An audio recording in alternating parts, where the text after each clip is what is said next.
I've had so many people say to me, how can you be gay and conservative? It's impossible. And of course they equate conservative with homophobia, with Jesse Helms and so on. And I understand that attitude, but they're wrong. And there are a lot of gay conservatives, not all of them in the closet, but you can be, and it's our fault for not coming out and having more courage to speak out. And I didn't have to have much courage because I was yanked out. But it's not a contradiction in terms any more than it is to be liberal and gay.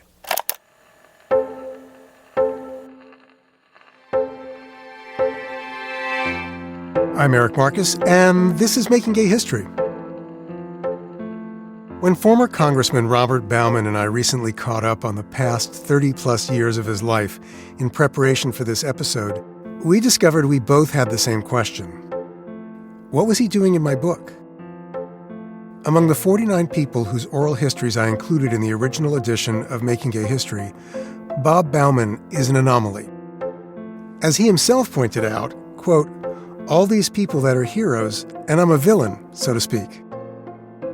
Unlike the other people I featured, Bauman did not earn a spot in my book through his involvement in the LGBTQ rights movement. But he did make gay history. In 1980, the Republican congressman was charged with soliciting sex from a 16-year-old boy in a splashy scandal that drew widespread media attention, not to mention plenty of liberal schadenfreude. It was a stunning fall from grace for the 43-year-old right-wing conservative from Maryland. Since his election to the House of Representatives in 1973, Bauman had quickly risen to prominence as a savvy political player. He relished being a thorn in the side of the Democrats.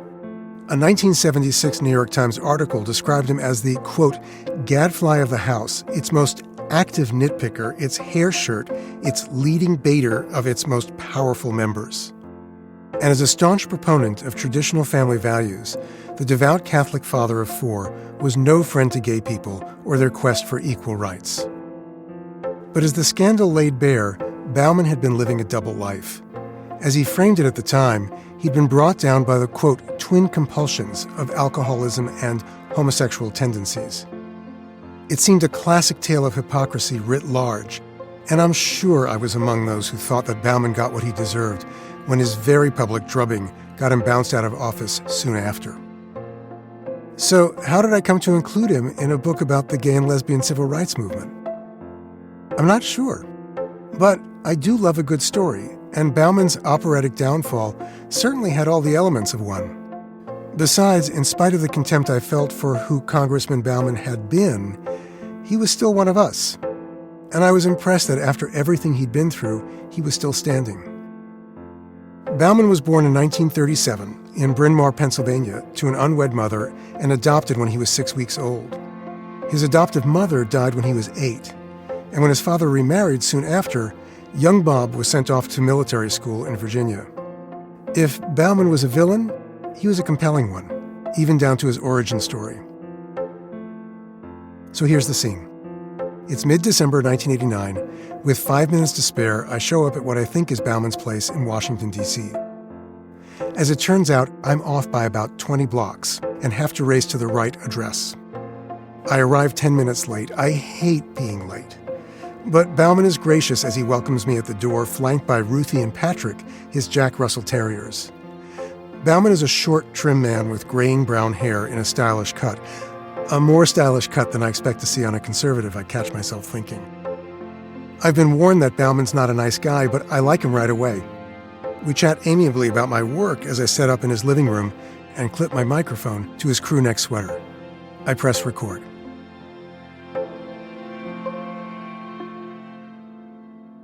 Interview with former Congressman Robert Bauman, Saturday, December 16, 1989 at 2 p.m.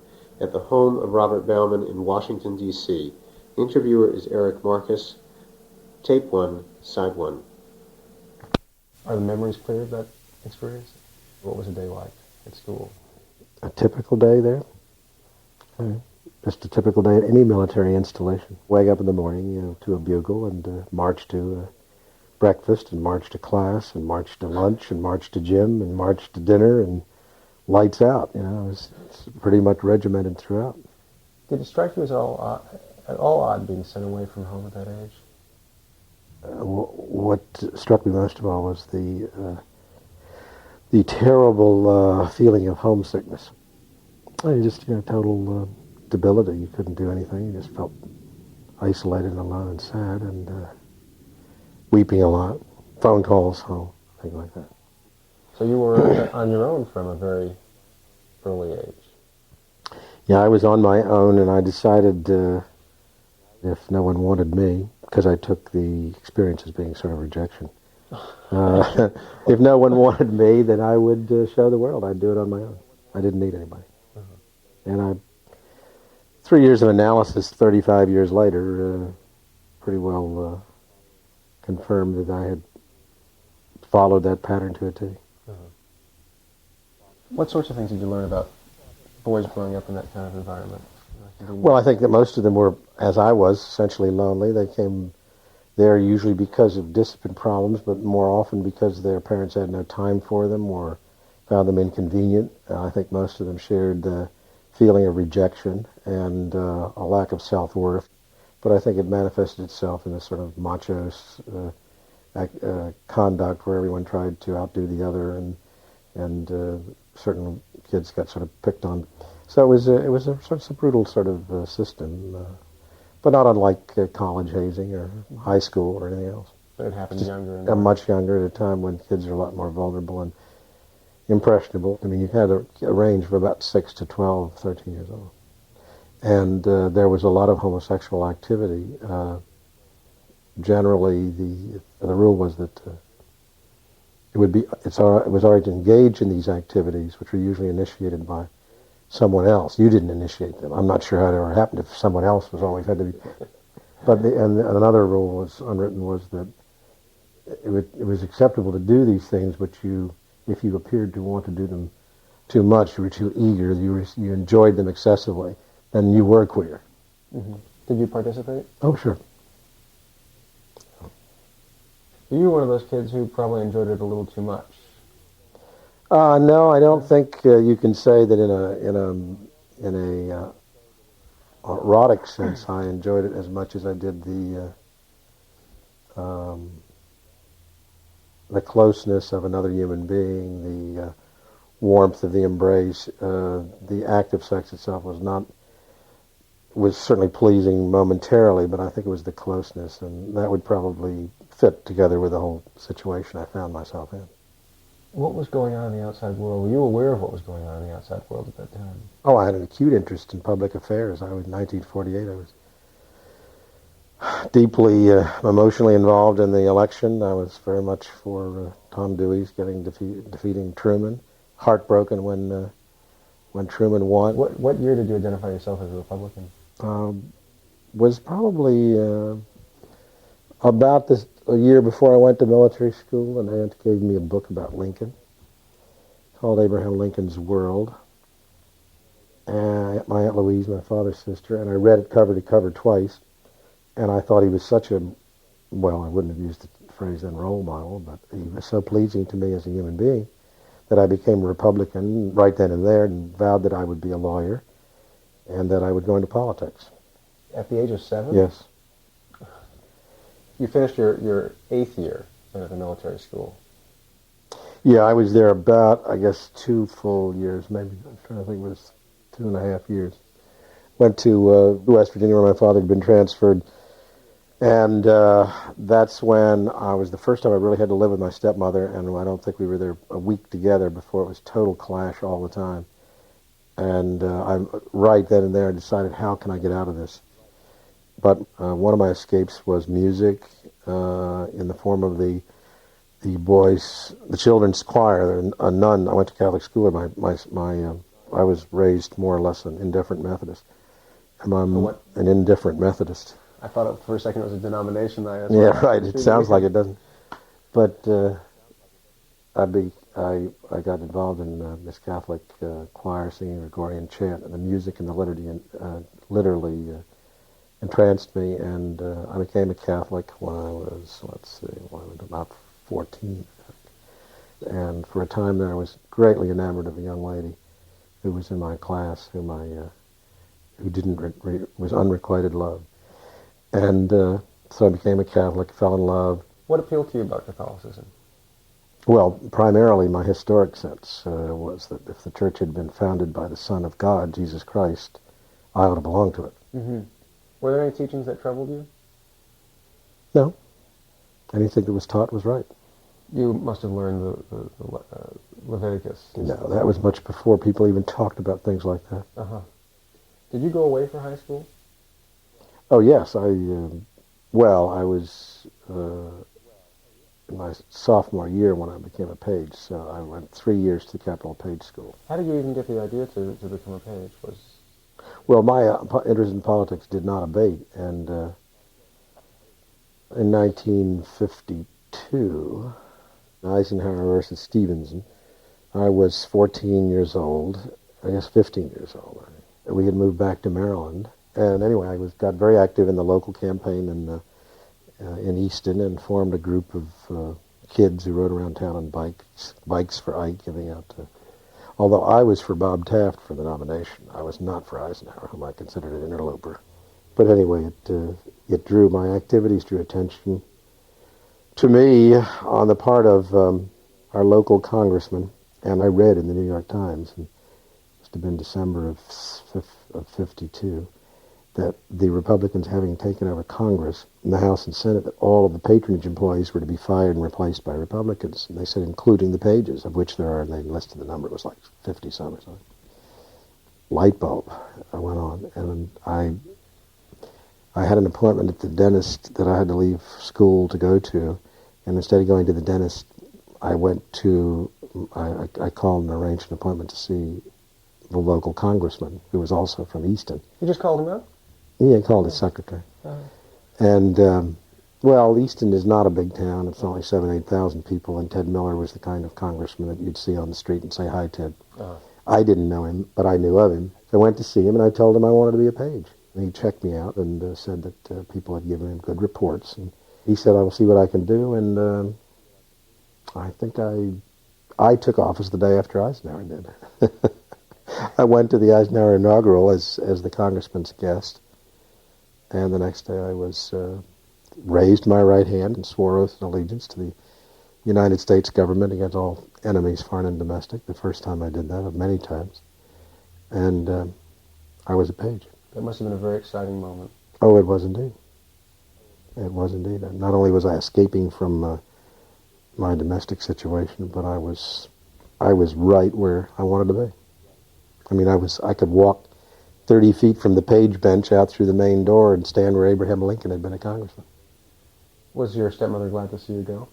I don't think she was so glad to see me go. I mean, I think she was pleased that I was going to be earning the princely sum of $450 a month, which in 1953 was quite a salary for anybody. Were you going to school at the same time you were a page? Yeah, they have a page school for pages, a high school, which is part of the D.C. education system. You were an adolescent by then. Did you have an awareness of your attractions to men at that time? I was aware of those feelings certainly from the time I was in military school. Were you aware of what the rest of the world thought of it? No, not particularly. I knew what my immediate circle thought of it. It was, well beyond anything Oscar Wilde ever described it as. Much lower, much more horrible. During the McCarthy era, this issue came up. But not so that I really noticed it. And you certainly didn't connect your feelings with No. the perverts they were talking about when... Well, I wasn't gay. I wasn't a homosexual. I mean, I was thoroughly convinced of that. I mean, it was a matter of building certain walls within your mind, and I couldn't be one person like that. Not only had the church told me about sin, and I assumed that anything like this was sinful, although the church never told me that directly, but I picked that up from my peers. I mean, most of the attitudes about homosexuality are almost by osmosis in our society. Now they're much more openly anti, and also tolerance is much more open. But then it was just ingrained, inculcated by the wink of the eye, the joke, the comment, less than a man. So there were a lot of different things that operated to give me the opinion that was something I sure wasn't, thank God. But then I didn't understand why. I found the bodies of my fellow boys, my little boy friends, attractive. It didn't make much sense to me. Did you do anything about it? No, other than what happened in military school Besides, I had passionate love for this little girl in West Virginia that had come and gone. Mm-hmm. So that convinced you further that I was you were okay. fine. It was just, anything that had happened was a phase, Right. as we say in the community. You got married. Yep. In what year? 1960. My wife and I were both, had a great deal in common. We're both Roman Catholic. We both had alcoholic fathers. We both very strong conservative politically. Both active in the Nixon campaign. She worked on the Hill. I worked on the Hill. I met her when she was president of Young Republicans at the Catholic Girls' School here. I was president of Young Republicans at Georgetown. We loved each other quite strongly, and it was just a match made in heaven. But it also turned out that you both liked men. Yeah. That's the way it turned out. When did the issue of homosexual rights enter your consciousness? Or when was it an issue for you politically? I don't know. I suppose when I was in Congress, I would get a certain number of letters in the mail about that. What kinds of letters did you get? But the few that I got on the topic were generally supportive of gay rights and wanted me to support that view. How did you respond to that at that time? I had a very good legislative aide who wrote a draft letter to answer some of these. And it was a traditional and well-stated Catholic viewpoint of homosexuality, that I didn't condemn the individual, but I condemned the act, and that I was sorry, but I couldn't support legislation that would enhance or give special status to the usual arguments to what essentially was perverse activity and sinful activity, et cetera, et cetera, et cetera. Were you engaged in sinful activity at that time? Oh, yes. Sure. How did you reconcile that? Well, I didn't feel I had to reconcile it, obviously. It was an unreconcilable dichotomy. Well, I was convinced that I wasn't homosexual, but I knew I had a problem. And, of course, I drank to escape the obvious conflict. And, of course, eventually it led to my being confronted by my wife, my priest, and going into therapy and eventually into treatment for alcoholism. Too quick. No, but I mean, I say that that very conflict, which you so glibly threw off there, as well, how did you deal with it? It has taken me now, let's see, what time is it? Almost 10 years to deal with it. Right. How did she confront you? She found some male magazines or something, which was not the first time, and it was just the last straw. I mean, she knew something was wrong for a long time. Mm-hmm. That must have been a nightmare for you. Well, it was a nightmare for her. Obviously. It must have been a nightmare for both of you. Yeah. We were married 20 years. Right. Yeah. Was she fully aware of what that meant for the life you had together? I'm not sure. I can't speak for what she was aware of at the time, but I think she was appropriately aware of her own survival. And she made the right decision, and that is to get the hell out of it and save herself.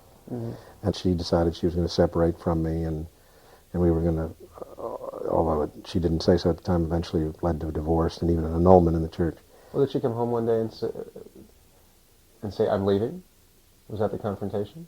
Well, no, the confrontation was, you've got to do something about this. And the something that I did about it was to go to sit down with a close friend of my father, John Harvey, and in a period of about 2 or 3 hours one evening when I was still in Congress, when there was no hint of scandal, everything was fine, except I was engaging in his conduct, and I was drunk, and so I went to Father Harvey. We had 3 hours, and he told me some months later, he said it was one of the most painful sessions he'd ever had, particularly when I told him towards the end, and he asked me, have you ever told anyone about any of this? I was talking about everything we're talking about today. And I was, this was 1980, so I was 42 years old. I never talked to anybody about it. Ever? Ever. And I was telling him all these things, and in fact, he put on his surplice at one point, a stole to hear confession. Mm-hmm. He said, should I consider this as a confession? I said, sure, I would appreciate that, and he gave me absolution. But be that as it may, so that was really the first time, that's how it was confronted. And so December, January of 1979-80, I started going to a psychologist in February, stopped drinking on May 1st, the last drink I've ever had. of 1980, and so when in September 1980 I learned that I had been under investigation for more than a year by the FBI, it was a total surprise to me. I mean, there were 6 months there where I was going through sort of a semi-euphoria, thinking that I had gotten my life together, I was going to shrink, I was going to deal with this problem I had about sexuality, and Carol and I were going to be happy and live ever after, and I wasn't going to drink anymore, and so on and so on. But at the time all this happened, a task force had been formed to look into the activities of a number of congressmen and senators, 12 or 13 of them. None of the others who were being investigated or on whom they had information, no action was taken against any of them, including Studs, including Stuart McKinney, who later died of AIDS, and some who are still in Congress, I said. So this was a political decision. Why you? Why me? Because a number of reasons, not the least of which was probably a certain dash of hypocrisy, more than a dash. But the real reason Your was own personal hypocrisy. yes. But really, I was a threat. I had become in the House of Representatives, which the press called the watchdog of the House. I had been on the staff there for years as a page and a legislative aide on the floor, and I used my knowledge of the rules to block all kinds of things that the Democrats wanted, including pay raises. And Tip O'Neill once said to me on the floor, he says, "I personally resent the gentleman from Maryland." I said, "Mr. Speaker, no higher honor could come to me." You know, something like that. I was a prick. And so there were a lot of people who had, in fact, one nameless staffer was quoted in the Baltimore Sun when all this happened to me in '80, saying, "It couldn't have happened to a nicer guy." You know, so You were not lying. no, and but I was effective, and I really had caused a lot of political problems. And so, you know, suddenly you see this son of a bitch in and out of parking lots with the hustlers and gay bars and his license plate on the car, and he's drunk, and it was a natural. How were you publicly exposed? How did that happen? Well, the Justice Department sent 2 FBI agents to my office in early September of 1980. At that point, a little less than 8 weeks before the election. And informed me of all this shit that they had dredged up, and that I had the choice, according to the U.S. Attorney Charles Ruff, of course a Carter appointee, of pleading nolo contendere to a charge of solicitation for prostitution, a misdemeanor under the district law, or I would be charged with every felony they could and every other misdemeanor they could come up with, including white slavery. The old Mann Act applies in the district for transportation within the district for immoral purposes, et cetera, et cetera, et cetera. So, you know, you become at that point very illogical.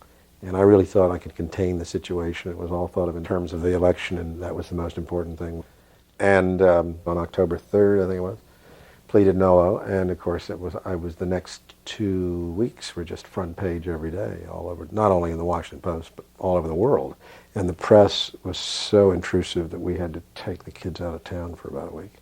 When you say intrusive, they're going to their school and trying to interview the kids, I mean, little kids, and their teachers and their friends. And I mean, there were more television units on the streets of Easton than there were people. And it was crazy. It was absolute madness. What was that like sitting at home? The mind has a capacity to withdraw at times of extreme stress. At least mine does. It denies the reality of the situation, and it says to itself, this can't be happening to me. Don't worry about it. It'll be worked out some way or another. You just don't want to confront it. And eventually, of course, you have to, particularly in the middle of an election campaign. So I sat in the House for 4 or 5 days, Carol and I, we talked about it. We had a meeting of all our political leaders, and they all came to the House, and the consensus, without objection, of about 40, 50 leaders from my district was, run. You look fine to us. Go out there and show them you're the same old Bob Allen. But, you know, ultimately I lost the election by less than 2 percentage points, about 7,000, 8,000 votes. Was that crushing? No, it was a relief in one sense. It was a relief because it was like having a root canal every day, 24 hours a day, and suddenly it stopped. I needed the time to deal with a lot of issues inside and to try to achieve some serenity, which I've done. Denial is a very, very strong emotion. I mean, when people have heard me say since, well, I wasn't gay until 1983, and they say, what the hell are you talking about? And I really mean it took 2.5, almost 3 years of religious and psychiatric counseling for me to one day look at a piece of paper that the Catholic Church sent me saying my marriage had been annulled. And they didn't give reasons, but when I called the priest in charge of the Wilmington Diocese and asked him, what are the grounds? He said, mistake of person. And so I had to get canon law. I had to get Father Harvey to call Catholic U, and they said, well, mistake of person. And he said, it means that there could have been no proper union of marriage because Carol didn't realize that you were incapable of marriage, and neither did you. You may not have, or you may have, but you were homosexual throughout this. You couldn't have contracted a valid marriage. So it really was a mistake of person. I was one of the people who made the mistake. I didn't know who I was. And when I looked at this paper, I said, what am I fighting this for? If the church says I'm gay, the Holy Roman Catholic Church, my church says I'm gay, all right, fine.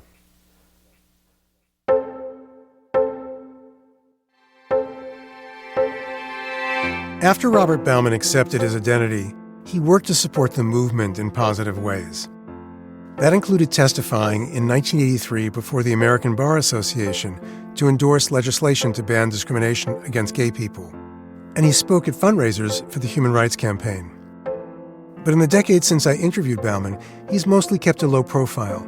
He's traveled extensively, and he's written several books, as well as scores of articles and reviews in publications ranging from the New York Times and the Wall Street Journal to The Advocate.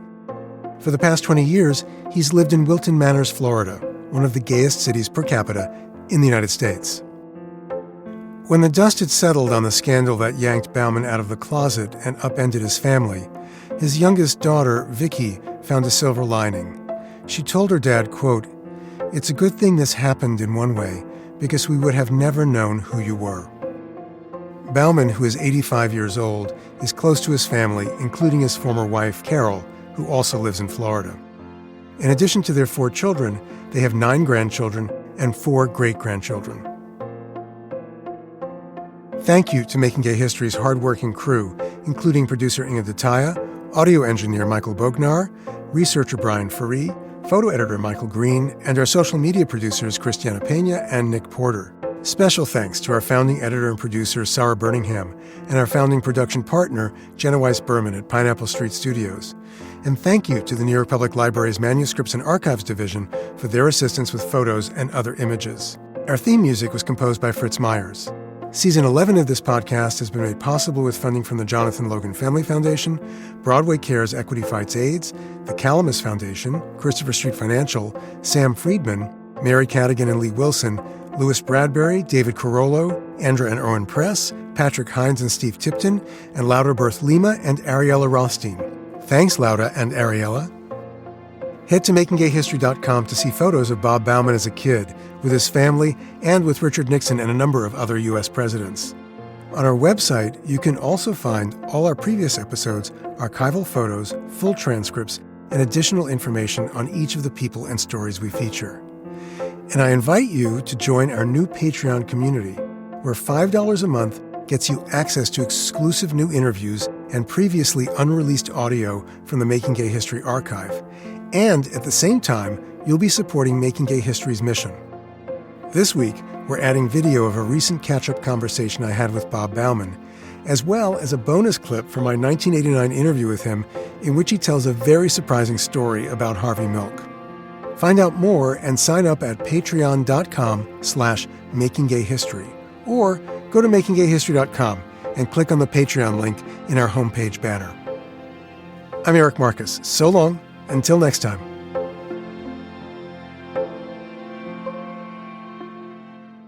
I was invited by a prominent conservative Republican senator who could have helped me immensely in getting a job with the government.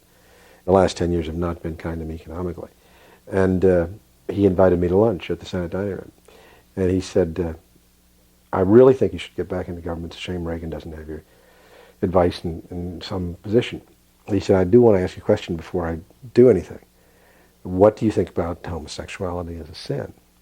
And I said, I gave him the Catholic Church view about the nature of homosexuality, and that's not a sin. And he said, but what do you think about homosexual conduct? And I said, well, I have to be honest with you, as someone who's known you a long time, to tell you that I cannot believe that God would create a human being as he does me or any other homosexual, and then tell them that the rest of their life they'll be denied any right to intimacy or love with someone to whom they're naturally attracted. I don't think God, that is my kind of God. He says, well, then you don't believe it's sinful. I said, I think that's probably what I just said. He said, Bob, I can't help you. I said, I understand. Do you understand? Yes, I understand it.